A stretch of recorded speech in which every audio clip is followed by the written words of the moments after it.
cintanya. Harus cinta itu memberi. Tetapi kita juga belajar bahwa cinta pun harus diimbangi dengan namanya disiplin, terutama dalam hal mendidik anak-anak. Nah, kita akan banyak membaca ayat, tetapi saya tidak bisa ditampilkan. 1 Samuel pasal yang kedua. 1 Samuel pasal yang kedua ayat yang ke-11 sampai ayat yang ke-26. Silakan buka handphone saudara semua. Saya tidak tampilkan karena ini panjang. Saya tidak bikin PowerPoint karena memang ini panjang. Jadi saya mau jemaat kita buka Alkitab kita, ya, di dalam smartphone kita. 1 Samuel pasal yang kedua ayat yang ke-11 terus sampai ayat yang ke-26. Sebab kalau kepotong ini susah untuk bisa mengerti rangkaiannya. Oke, nah 1 Samuel 2 ayat yang ke-11 sampai ayat yang ke-26. Sudah ketemu semuanya? Oke. Lalu pulanglah Elkanah ke Rama, tapi anak itu menjadi pelayan Tuhan di bawah pengawasan Imam Eli. Adapun anak-anak Imam Eli adalah orang-orang dursila. Mereka tidak mengindahkan Tuhan ataupun batas hak para imam terhadap bangsa itu. Setiap kali seseorang mempersembahkan korban sembelihan, sementara daging itu dimasak, datanglah bujang imam membawa garpu bergigi 3 di tangannya dan dicucukkannya ke dalam bejana atau ke dalam kuali atau ke dalam belanga atau ke dalam periuk. Segala yang ditarik dengan garpu itu ke atas diambil imam itu untuk dirinya sendiri. Demikianlah mereka memperlakukan semua orang Israel yang datang ke sana, ke Silo. Bahkan sebelum lemaknya dibakar, bujang imam itu datang, lalu berkata kepada orang yang mempersembahkan korban itu, berikanlah daging kepada imam untuk dipanggang, sebab ia tidak mau menerima daripada daging yang dimasak, hanya yang mentah saja. Apabila orang itu menjawab, bukankah lemak ini harus dibakar dahulu, kemudian barulah ambil bagian bagimu sesuka hatimu. Maka berkatalah ia kepada orang itu, sekarang juga harus kau berikan. Kalau tidak, aku akan mengambilnya dengan kekerasan. Dengan demikian, sangat besarlah dosa kedua orang muda itu di hadapan Tuhan, sebab mereka memandang rendah korban untuk Tuhan. Adapun Samuel menjadi pelayan di hadapan Tuhan. Ia masih anak-anak yang tubuhnya berlilitkan baju efod dan kain lena. Setiap tahun ibunya membuatkan dia jubah kecil dan membawa jubah itu kepadanya apabila ia bersama-sama suaminya pergi mempersembahkan korban sembelihan tahunan. Lalu Eli memberkati Elkanah dan istrinya, katanya, Tuhan kiranya memberikan keturunan kepadamu dari perempuan ini pengganti yang telah diserahkannya kepada Tuhan. Sesudah itu pulanglah mereka ke tempat kediamannya. Dan Tuhan mengindahkan Hana, sehingga ia mengandung dan melahirkan 3 anak laki-laki dan 2 anak perempuan lagi. Jadi ada 5 adiknya di bawah Samuel. Adik-adiknya Samuel. Ada 5 orang lagi. Sementara itu makin besarlah Samuel yang muda itu di hadapan Tuhan. Eli telah sangat tua. Apabila didengarnya segala sesuatu yang dilakukan anak-anaknya terhadap semua orang Israel, dan bahwa mereka itu tidur dengan perempuan-perempuan yang melayani di depan pintu kemah pertemuan, berkatalah ia kepada mereka, mengapa kamu melakukan hal-hal yang begitu? Sebab kudengar dari segala bangsa ini tentang perbuatanmu yang jahat itu. Janganlah begitu, anak-anakku. Bukan kabar baik yang kudengar itu, bahwa kamu menyebabkan umat Tuhan melakukan pelanggaran. Jika orang berdosa terhadap seorang yang lain, maka Allah akan mengadili.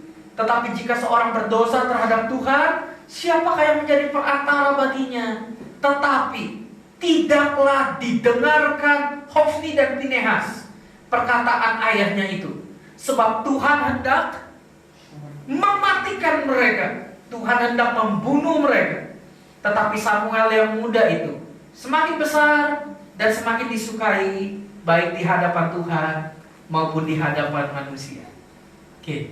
Dari kisah ini ada seorang yang bernama Hana, punya suami namanya Elkana, ya kan? Elkana memang punya Penina, Penina juga udah punya anak, sedangkan Hana mandul. Lalu akhirnya Hana datang ke rumah Tuhan, berdoa, Tuhan, saya pengen anak Tuhan, saya pengen anak Tuhan. Saya janji Tuhan, kalau anak ini Tuhan berikan, saya akan serahkan untuk dipakai menjadi hamba Tuhan. Lalu akhirnya Tuhan mengabulkan Hana. Lalu akhirnya Hana mengandung. Lalu akhirnya anak itu udah disapi, udah cerai susu. Lalu akhirnya diserahkanlah kepada Imam Eli, di bawah pengawasan Imam Eli. Nah, sebagai gantinya, kan anak itu udah diserahkan kan? Ketika mempersembahkan korban tahunan, Imam Eli berdoa, Elkana dan Hana, biarlah Tuhan memberkati engkau, sebab Tuhan akan menggantikan anak yang kamu serahkan menjadi hamba Tuhan, Samuel ini. Lalu akhirnya Hana mengandung dan akhirnya mempunyai 5 anak laki-laki lagi. Lalu akhirnya ya Samuel yang tertua punya adik 5. Nah, Tuhan mendengar apa yang menjadi doa dari anak-anaknya yang sungguh-sungguh berharap dan percaya kepada Tuhan. Tetapi anak-anak Imam Eli yang namanya Hofni dan Pinehas, anak-anak pendeta, mereka boleh dikatakan bandit semua, bajingan semua, penjahat semua. Mereka tidak dididik dengan baik oleh Imam Eli. Mengerikan memang jika seorang ayah hamba Tuhan, tapi anak-anaknya brutal, jadi penjahat. Itu yang ditakutin oleh para pendeta sebenarnya. Ya kan? Sebab jangan sampai pendeta berhasil mendidik jemaat, tapi gagal mendidik anaknya sendiri. Ini juga buat saya juga, untuk saya juga belajar menjadi ayah yang bijaksana. Nah, Hofni dan Pinehas seperti tadi dikatakan korupsi kan? Korban bakaran disikat dulu sama dia, ngancem, ya kan? Sebab kalau kamu tidak kasih, aku akan mengambilnya dengan kekerasan. Korupsi. Setelah itu main dengan perempuan-perempuan yang melayani di depan pintu kemah pertemuan. Bukan korupsi, terlibat perzinahan. Bayangkan udah jahatnya minta ampun. Sampai dikatakan Tuhan hendak mematikan mereka. Tuhan hendak membunuh mereka. Cinta harus diimbangi dengan disiplin. Orang tua yang baik akan mendidik anak-anaknya dengan baik, sesuai dengan firman Tuhan. Imam Eli gagal mendidik kedua anak laki-lakinya, yaitu Hofni dan Pinehas. Mereka menjadi penjahat, koruptor di hadapan Tuhan. Kenapa bisa demikian? Karena Imam Eli memanjakannya. Perhatikan. Bahaya loh kalau orang tua memanjakan anak-anaknya. Orang tua memanjakan anak, orang tua sedang tidak mendidik anaknya dengan baik. Semua kemauan anak diturutin, nangis sedikit langsung dikasih, nangis sedikit langsung dikasih, semua dikasih. Wah, anak itu akan bertumbuh tidak mandiri. Karena terlalu cinta. Nah ini dia. Cinta boleh ya, terlalu cinta tidak boleh. Karena terlalu cinta maka Imam Eli memanjakannya. Jangan terlalu mencintai anak-anakmu berlebihan.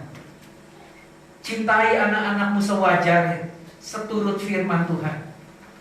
Dan disiplin anak-anak kita jika sudah melampaui batas atau keterlaluan. Ini buat pelajaran buat yang belum menikah ya. Oke? Ya, dapat seminar tentang keluarga mendidik anak gratis. Oke, suatu saat kalian menikah, oh iya, ngerti, saya pernah diajarin sama pendeta James. Nah, apakah akibat yang harus ditanggung oleh Imam Eli?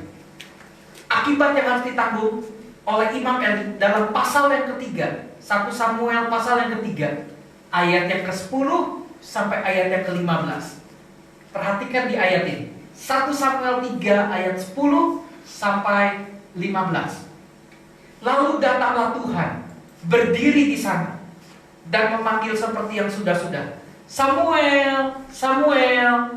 Dan Samuel menjawab, berbicaralah, sebab hambamu ini mendengar.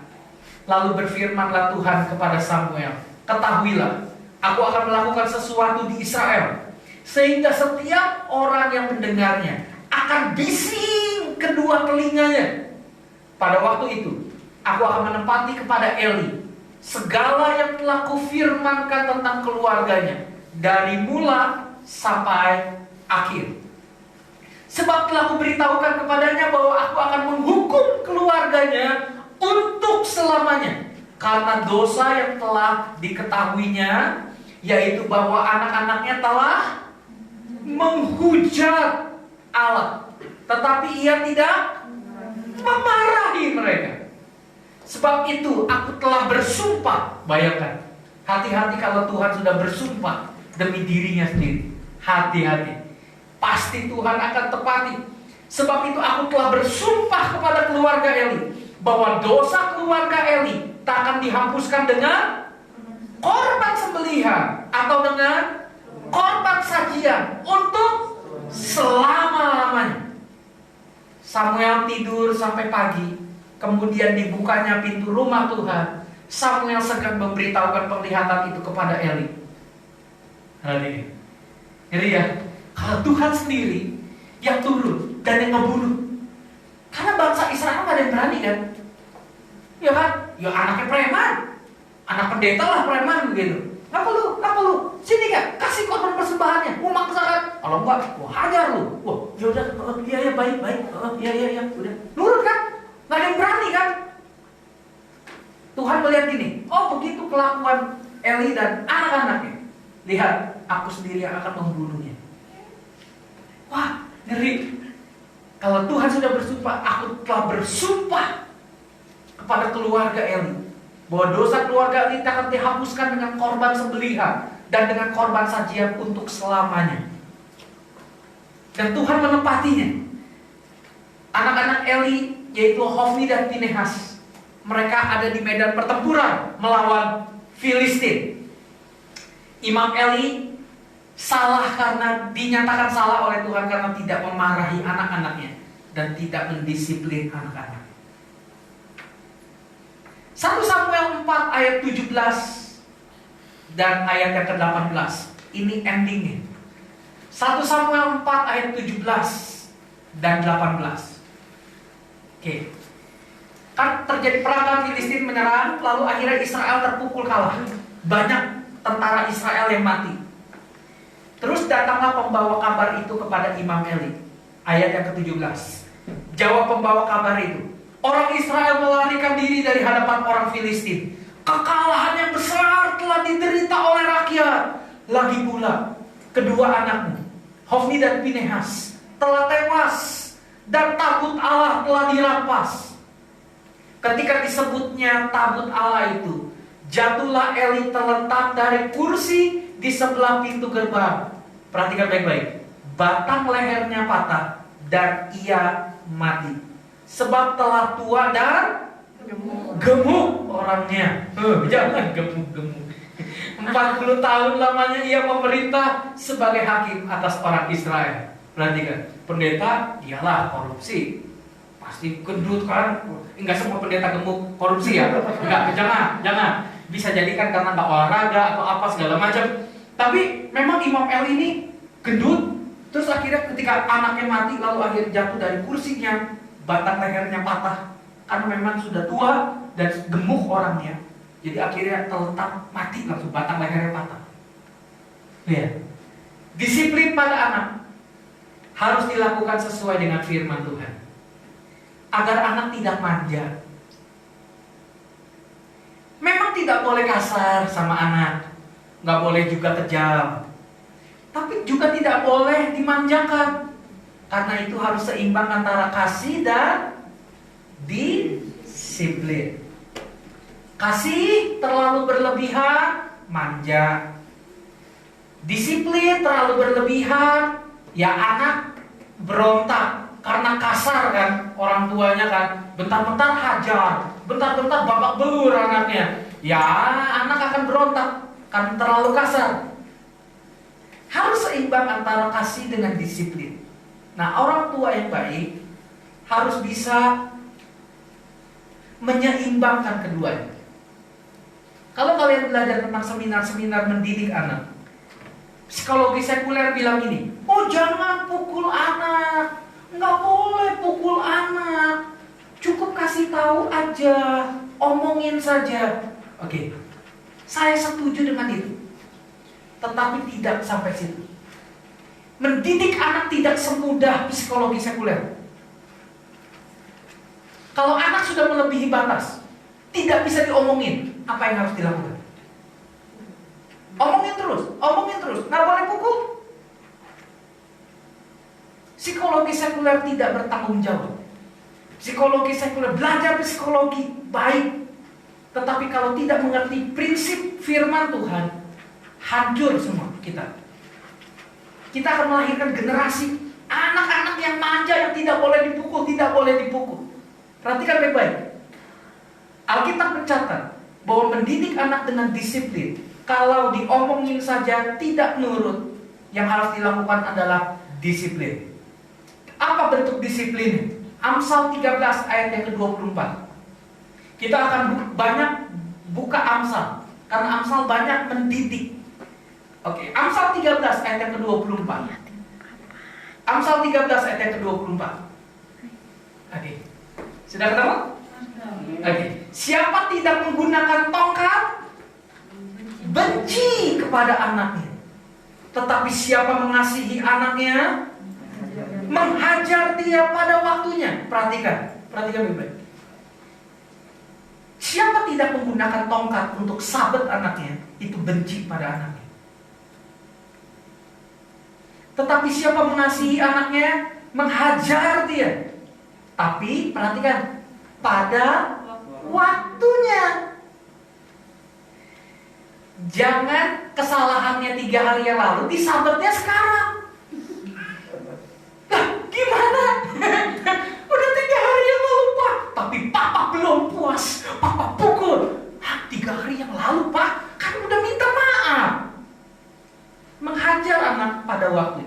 Siapa yang tidak menggunakan tongkat benci kepada anaknya? Sekarang ini, psikologi sekuler mau jawab apa terhadap firman Tuhan? Mana yang kita pegang? Psikologi sekuler atau firman Tuhan? Lanjut. Pasal 22 ayat yang ke-15. Semua masih dalam kitab Amsal. Amsal 22 ayat yang ke-15. Dikatakan bahwa kebodohan melekat pada hati orang muda, tetapi tongkat didikan akan mengusir itu daripadanya. Tongkat didikan akan mengusir kebodohan itu daripada orang itu. Mengapa di NGC anak-anak muda diajarkan yang benar? Mereka yang bertahan di NGC pasti akan menjadi anak-anak muda yang berbeda dengan anak-anak muda yang lain, karena mendapatkan pendidikan yang benar, tahu apa yang harus dilakukan sebagai anak. Oh, saya seperti ini ya. Oh iya, oke. Jadi orang tua mendidik saya dengan tongkat didikan supaya kebodohan dalam diri saya, keras kepalanya saya bisa dihancurkan dan saya bisa belajar dari kesalahan saya. Amsal 23 ayat yang ke-13. Amsal 23 ayat yang ke-13. Satu pasal setelahnya. Amsal 23 ayat yang ke-13. Dikatakan apa? Jangan menolak didikan dari anakmu. Ia tidak akan mati kalau engkau memukulnya dengan rotan. Oke. Anak gak akan mati kalau didisiplin dengan rotan. Tapi tentunya jangan telan-telan bulat-bulat ayat ini untuk menjadi KDRT ya. Dengan rotan itu dalam area tertentu dalam tubuh kita. Nggak boleh sabut pakai rotan karena kepala. Geger otak kan? Betul nggak? Ada bagian yang bagus untuk dipukul kalau anak yang sudah tidak dengar-dengaran, yaitu Ini yang empuk, sabet pantatnya. Ya, sabet pantatnya jeprot, empuk kan? Iya, nggak apa-apa kan? Jangan kepala, jangan muka. Ya itu mah namanya bengis, kejam. Tapi sabet anak, pukul dengan rotan, tentunya tidak dengan sekuat tenaga. Ya matilah anaknya. Ya kan, ya anak kekuatannya berapa sih disabet dengan kejam, ya mati anaknya. Tidak boleh juga demikian. Tetapi dipukul dalam arti untuk sekedar disiplin saja. Amsal 29 ayatnya ke-15. Amsal 29 ayatnya ke-15. Dikatakan bahwa tongkat dan teguran mendatangkan hikmat, tetapi anak yang dibiarkan mempermalukan mamahnya. Nah, makanya anak-anak muda yang sudah menikah maupun yang belum menikah, mulai dari sekarang kalau pacaran ngomongin banyak hal. Jangan ngomongin I love you, I love you, I love you, I love you. Halah, itu alay. Banyak gereja yang ngajarin jemaatnya alay kan, main tiktokan loh. Aduh Tuhan, kapan ini gereja mendewasakan jemaatnya? Kalau pendetanya aja sama jemaatnya tiktokan. Ya sesekali sih oke kalau tiktokan dulu. Pendeta itu ngajarin jemaat supaya jemaatnya dewasa. Nah kalau pendetanya aja kagak dewasa, apa yang mau diajarin ke jemaatnya? Makanya harus diajarkan kepada jemaat yang sudah menikah maupun yang belum menikah. Kalian kompakkan, obrolin. Suami istri yang sudah menikah, kalau udah punya anak, omongin gimana cara ngedidik anak ini nih. Kalau saya disiplin, kalau papa disiplin, mama diem ya. Jangan ngebelain anak.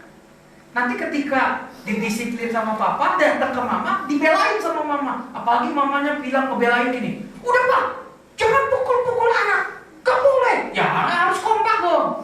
Nanti anaknya akan bilang gini, kalau gue disambet papa, gue datang ke mama, aman gue. Dia akan apa? Dia akan benci bapaknya, dia akan kasihi mamanya. Begitu juga sebaliknya. Ada mama kan yang dilahirkan galak. Udah bawaan dari 7 turunan 8 tanjakan. Nah itu memang galak. Nah ada suaminya sabar. Ketika mamahnya sabar, pukul dan segala macam, lalu akhirnya datang kepada papa, papanya ngebelain, itu pun salah.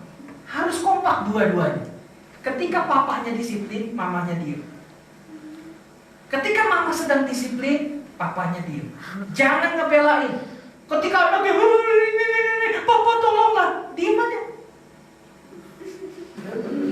Diem aja, itu bagus loh. Bagus itu. Jadi anak gak cari pembelaan kan? Nah itu dia. Kasih telepon. Nah itu. Ya kan? Karena kami mendidik dari pengalaman kami. Mereka pada ketawa-ketawa. Nah, ayat yang ke-17, tadi ayat ke-15 ya, tongkat dan teguran mendatangkan hikmat, tetapi anak yang dibiarkan mempermalukan ibunya. Anak akan kurang ajar dan mempermalukan ibunya. Ayat yang ke-17, didiklah anakmu, maka ia akan memberikan ketentraman kepadamu dan mendatangkan sukacita. Kalau ingin tentram, ingin damai, ingin sukacita, didik anakmu. Perhatikan gue, kalau kalian menikah, kalian punya anak, usia kalian akan bertambah tua, dan anak akan semakin bertambah besar. Kalau misalkan anak udah dewasa, udah sih sekarang SMP kelas 1, nanti kalau misalkan udah kuliah, udah jauh dari orang tua, harus mandiri dan segala macam, kan papa mama tinggal berdua. Tapi kalau misalkan anak-anak sudah dewasa, sudah besar, nggak perlu khawatir papa mama. Anak-anak akan hidup di dalam jalannya Tuhan. Amin. Nggak perlu khawatir. Kalau orang tua ngedidiknya benar, nggak usah takut anak akan brutal, anak akan jahat. Kebanyakan anak-anak yang brutal itu karena memang tidak mendapatkan didikan dari ayah ibunya dengan benar. Perhatikan baik-baik. Samuel jadi nabi kan, dipakai Tuhan luar biasa. Samuel kan, hebat kan. Tapi kalau kita perhatikan di dalam Alkitab, Samuel pun gagal mendidik anak-anaknya.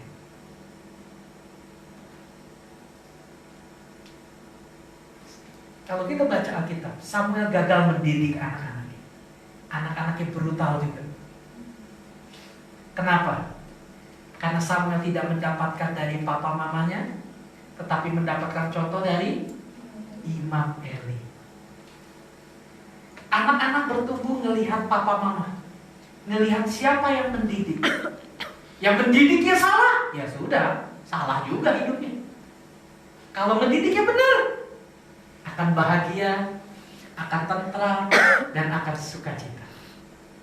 Tapi itu tentang mendidik ya, tentang memukul anak pada waktunya ya.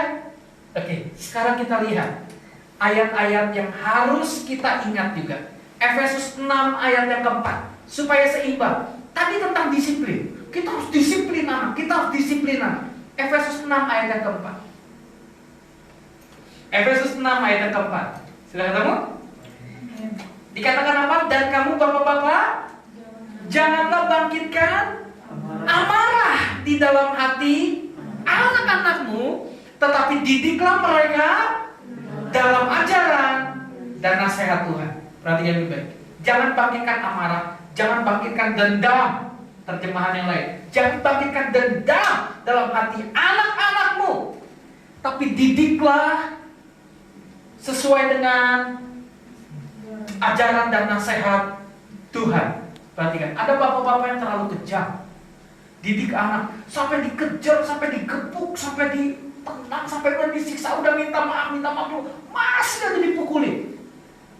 Itu udah brutal, udah kayak kesetanan. Itu pun tidak boleh. Perhatikan, gereja harus mengajarkan ini kepada jemaatnya. Gereja tidak mengajarkan ini, gereja ini dosa besar di hadapan Tuhan. Kalau gereja ajarkan hanya berkat, kaya, jemaat binasa dalam kekayaannya. Tapi gereja punya tanggung jawab untuk mendidik, mengajar jemaatnya bagaimana mendidik anak-anaknya dengan baik. Itu tanggung jawab gereja. Jadi tanggung jawab gereja bukan yang ngajarin tentang Yesus Kristus, tentang teologi, itu baik. Tetapi bagaimana mendidik anak di dalam keluarga, itu pun harus diajarkan kan. Supaya jemaat tahu, oh aku kalau nanti menikah, kalau aku punya anak, aku harus didik anakku ya dengan baik ya. Sebab kalau enggak, wah bahaya ya. Kalau didik terlalu penuh kasih, nanti anak jadi manja kayak anak-anaknya Imam Eli. Tapi kalau didik terlalu kejam, nanti anak-anak amarah, bangkit amarahnya, bangkit dendam. Sampai anak bilangin, suatu saat nih, lihat, kalau gue udah gede, bapak gue bunuh nih bener nih. Dendam kan? Jadi gak bagus kan? Karena diperlakukan oleh ayahnya kan? Jangan sampai ayah melayani di gereja, tapi anaknya mau membunuh bapaknya. Sekarang ini, buat apa pelayanan di gereja? Buat apa punya jabatan di gereja? Jadi majelis kah? Jadi diaken kah? Buat apa? Kalau anaknya ingin membunuh bapaknya sendiri karena bapaknya tidak menjadi teladan buat hidup. Ngeri. Gereja harus mengajarkan ini kepada jemaat supaya sadar. Perhatikan baik-baik.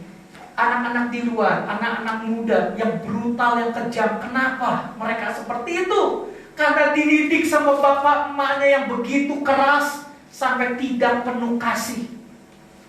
Dengan kejam, dengan brutal, sampai anak kesal, marah, keluar dari rumah. Lihat suatu saat kalau gue punya kekuatan, gue bunuh bapak gue.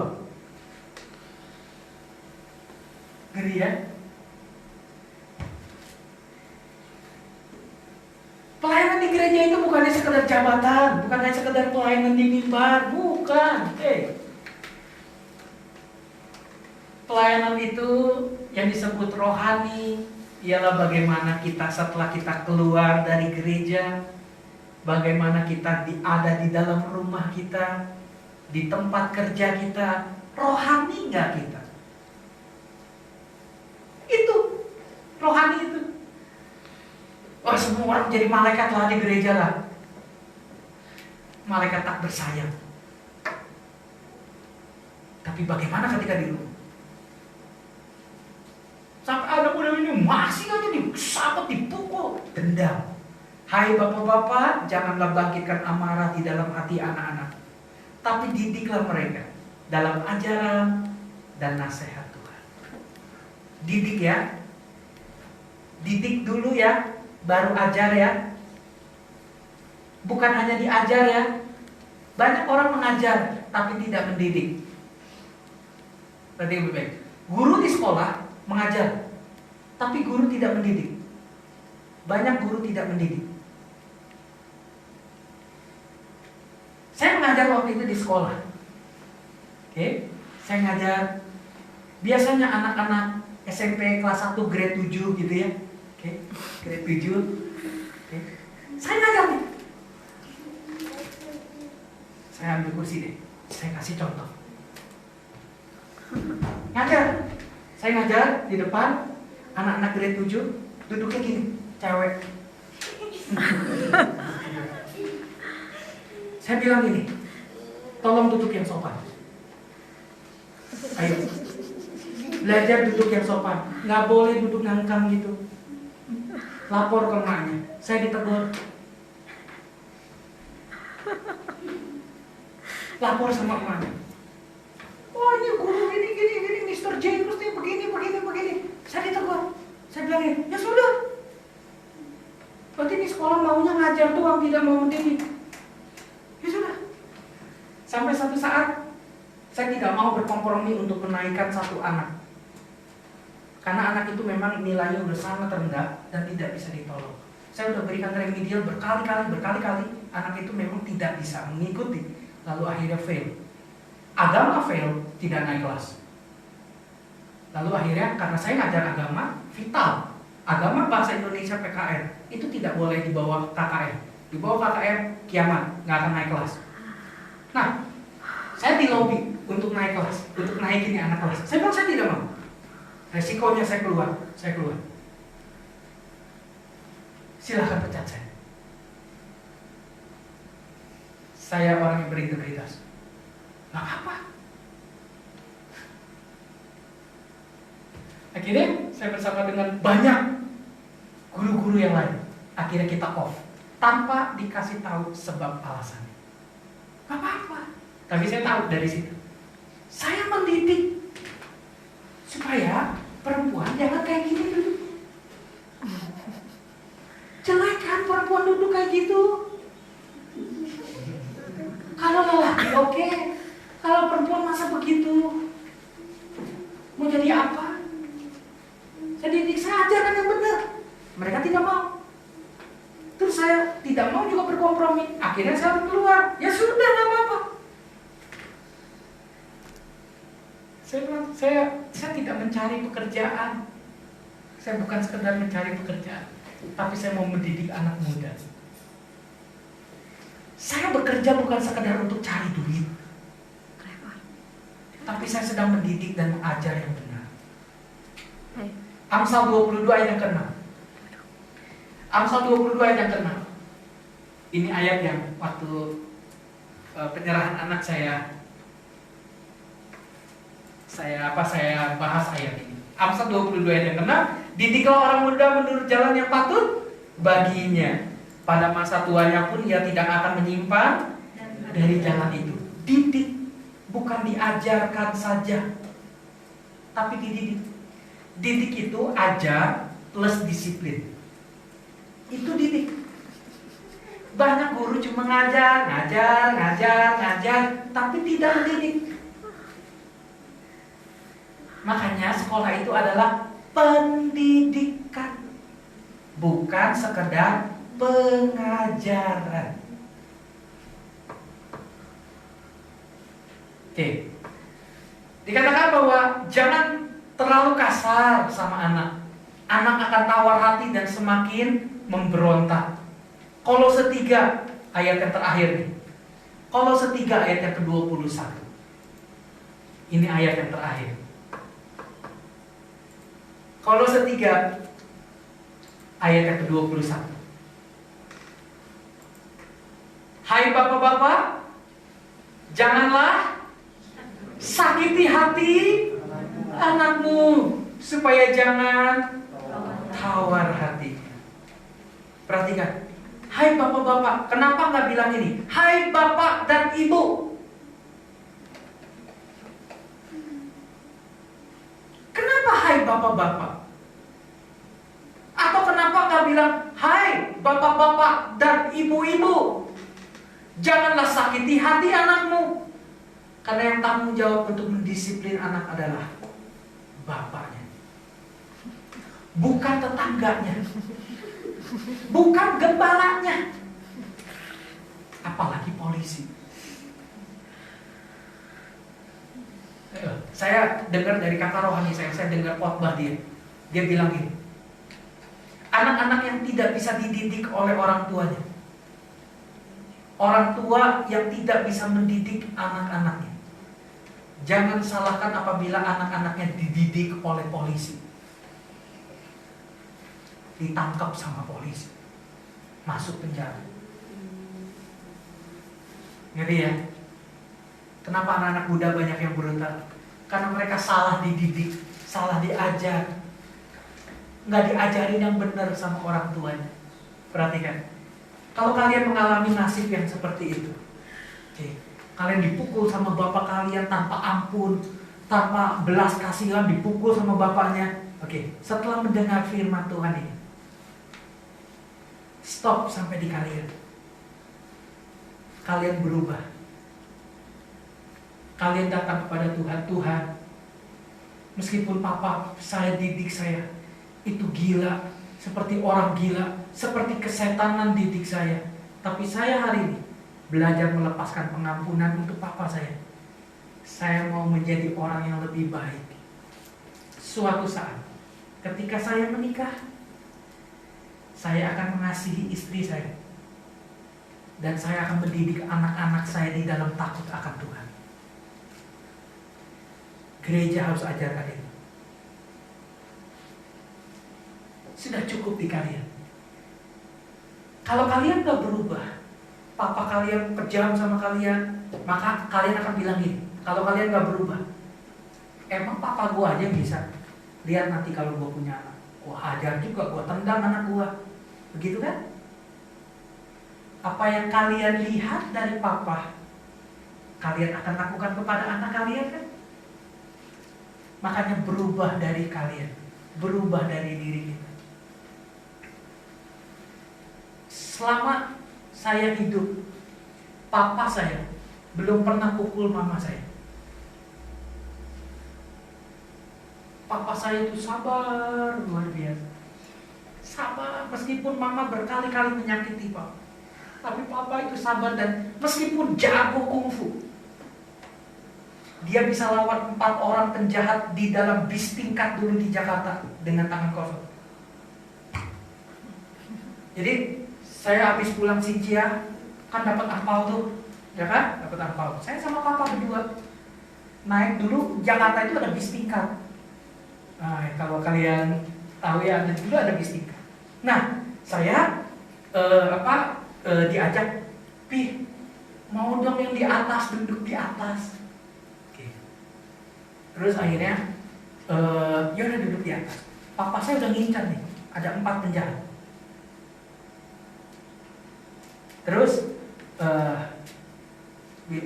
ada tukang jeruk lewat kan, jeruk dulu yang di kertas kantong semen tuh, ya kan, jeruk. Pak, Dede mau jeruk, ya udah beli jeruk 2. Tunggu di sini ya. Papa saya tahu ada 4 penjahat di belakang. Kalau kamu mau berantem di bawah, saya tidak mau dilihat anak saya. Berapa digebuk sama papa saya? 4 orang babak belur, naik lagi ke atas duduk di samping saya. Santai aja ngobrol. Udah bengong mukanya. Tapi meskipun papa saya jago bela diri, tapi tidak pernah pukul mama saya. Dia pakai itu untuk melindungi istri dan anak-anak.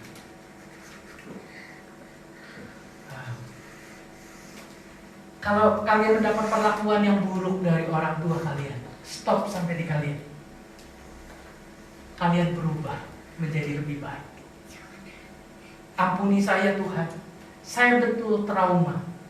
Saya dipukul sama papa. Saya diperlakukan kejam oleh papa saya. Saya trauma Tuhan. Tapi saya datang kepadamu pada siang hari ini. Cabut trauma saya. Sembuhkan saya Tuhan. Sembuhkan saya. Ketika kalian pulih, kalian menikah, kalian dianugerahi Tuhan anak-anak, kalian bisa mendidik mereka.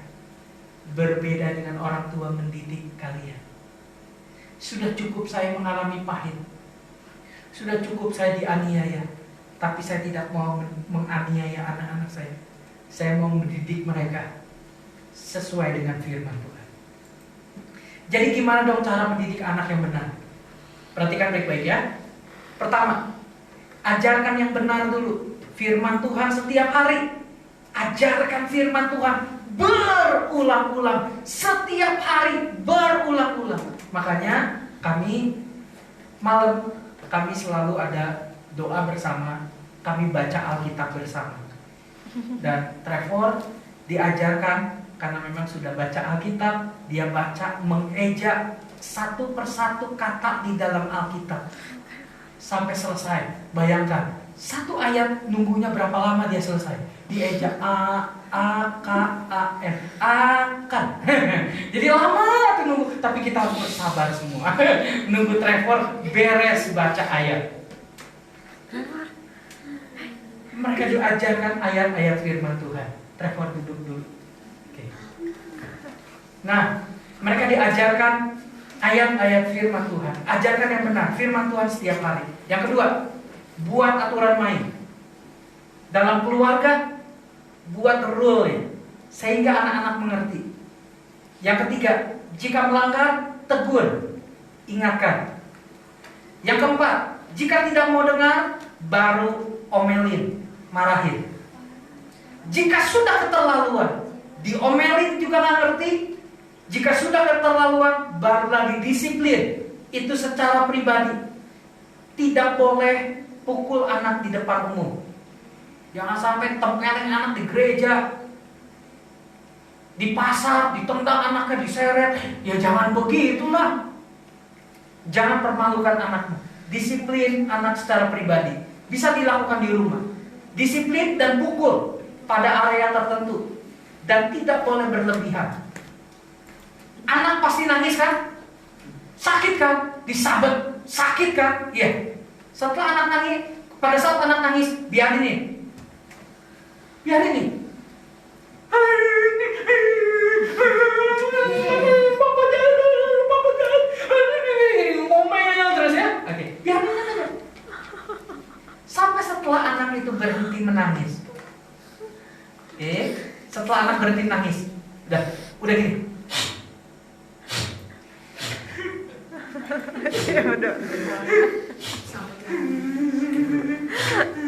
Ya, udah beres nangis ya? Oke, panggil anaknya, bilang gini, kamu tahu nggak kenapa papa pukul kamu? Kenapa papa disiplin kamu? Iya, karena makan coklat di kulkas tanpa ngomong. Ya kan? Lalu akhirnya kamu tahu itu salah? Iya salah. Ya dah. Kalau udah salah ngapain? Ya udah minta maaf papa. Udah minta maaf? Nggak mau janji deh, nggak mau ulangi lagi. Itu mendidik anak yang benar.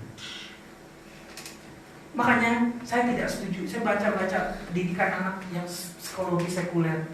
Saya bilang ini bertentangan dengan firman Tuhan.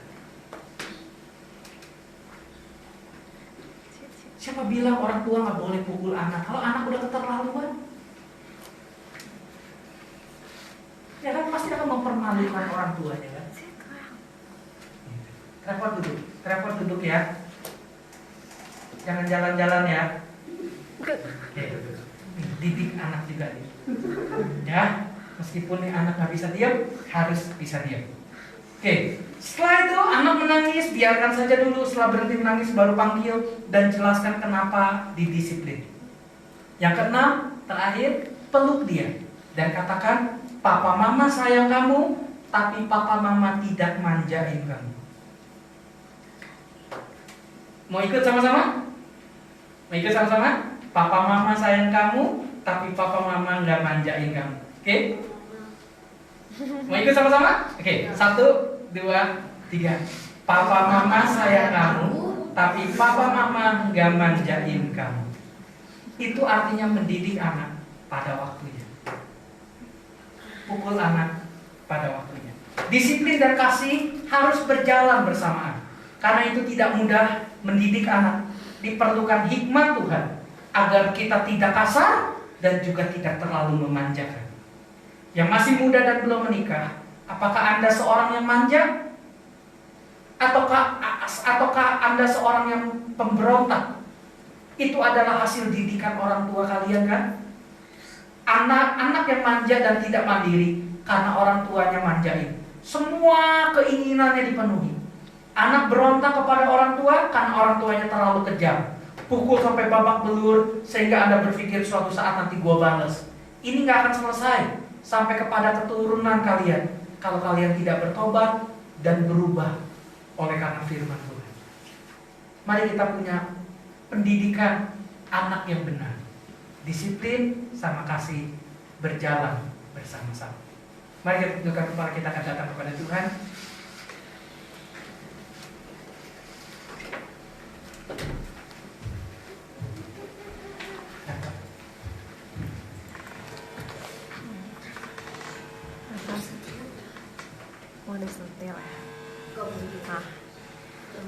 Mari kita datang kepada Tuhan.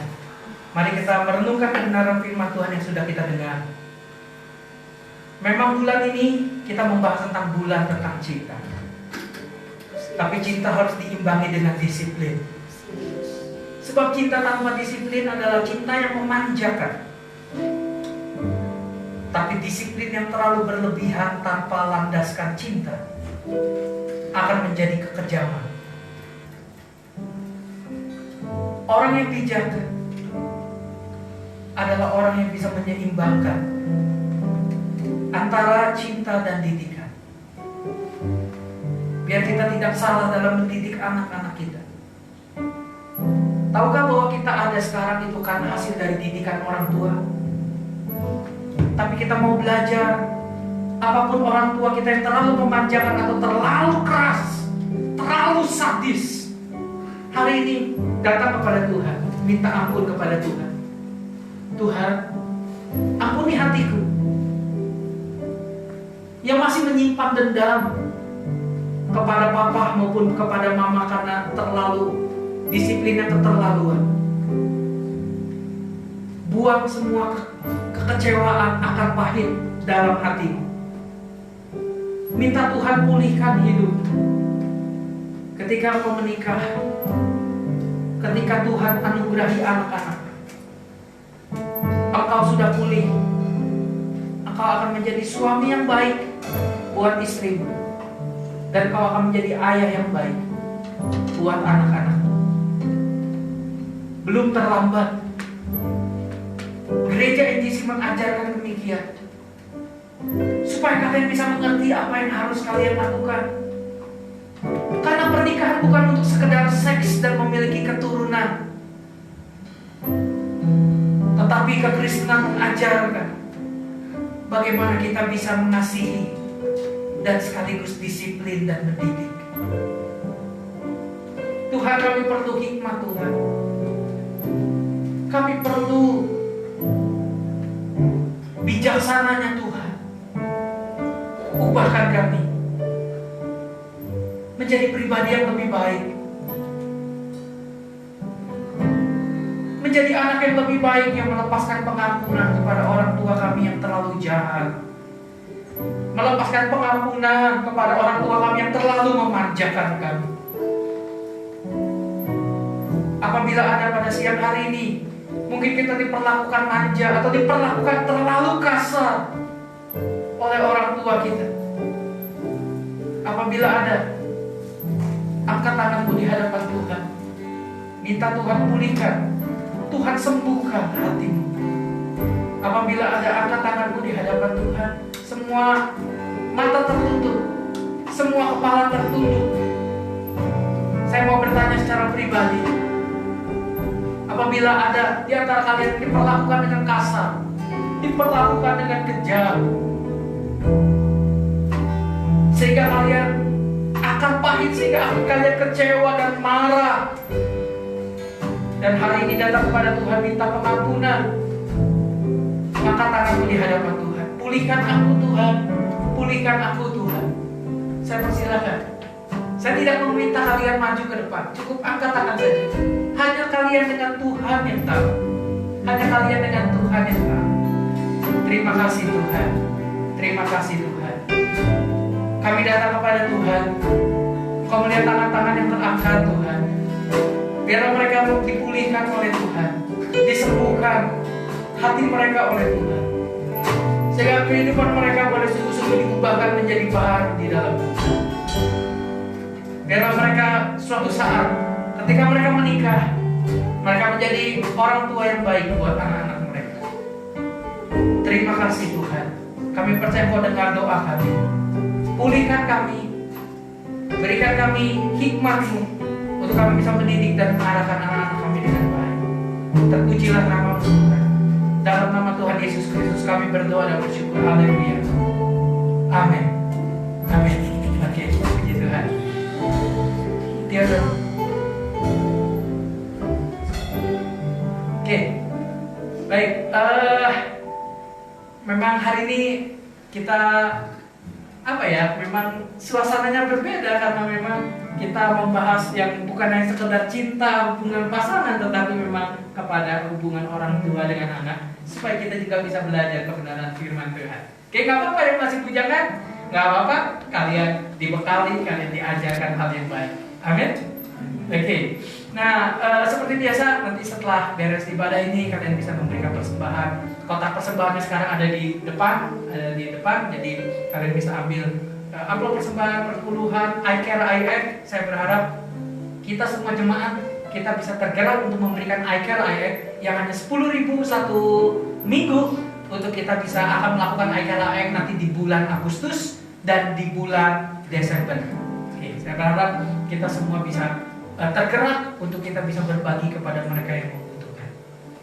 Oke, saya pikir itu saja, dan saya undang untuk kita bangkit berdiri. Kita akan akhiri ibadah kita bersama-sama. Kita nyanyikan lagu pujian yang bersemangat, seindahnya pelangi bisa jangan mentari. Oke, mari kita bangkit berdiri bersama-sama. Kita tepuk tangan kepada Tuhan, kita bersorak menari. Yes, amin. Kau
segenap hati kami hanya untuk-Mu Tuhan. Kami berikan yang terbaik melalui hidup kami untuk Tuhan. Kami bersyukur di mana 1 minggu ini Tuhan sudah menyertai kami dalam perjalanan kehidupan kami. Meskipun kami dalam menghadapi pergumulan, permasalahan, tapi kami tetap merasakan kasih setia Tuhan. Engkau tidak pernah tinggalkan kami. Engkau memberikan kekuatan kepada kami untuk kami bisa melalui semuanya dengan baik. Kami percaya Tuhan, oleh karena anugerah-Mu kami bisa ada sampai hari ini. Tuhan, kami menyerahkan hidup kami sepanjang minggu ke depan. Kami tidak tahu apa yang terjadi Tuhan, tetapi satu hal, bahwa Engkau selalu beserta kami. Engkau selalu menolong kami. Engkau gembala kami yang baik. Engkau yang menuntun kami kepada rumput yang hijau. Engkau yang menyegarkan jiwa kami. Terima kasih Tuhan. Dan sekalipun kami harus melalui lembah kekelaman sekalipun, kami pun tidak takut bahaya, sebab Engkau beserta dengan kami. Gadamu dan tongkat-Mu itu yang menghibur kami. Tuhan, kami datang kepada Tuhan. Kami menyerahkan semua kehidupan kami, pengharapan kami, cita-cita kami, keluarga kami, pekerjaan kami, semuanya ke dalam tangan Tuhan. Pimpin hidup kami untuk kami selalu berjalan sesuai dengan firman Tuhan. Dan sebentar juga kami akan memberikan persembahan kami yang terbaik.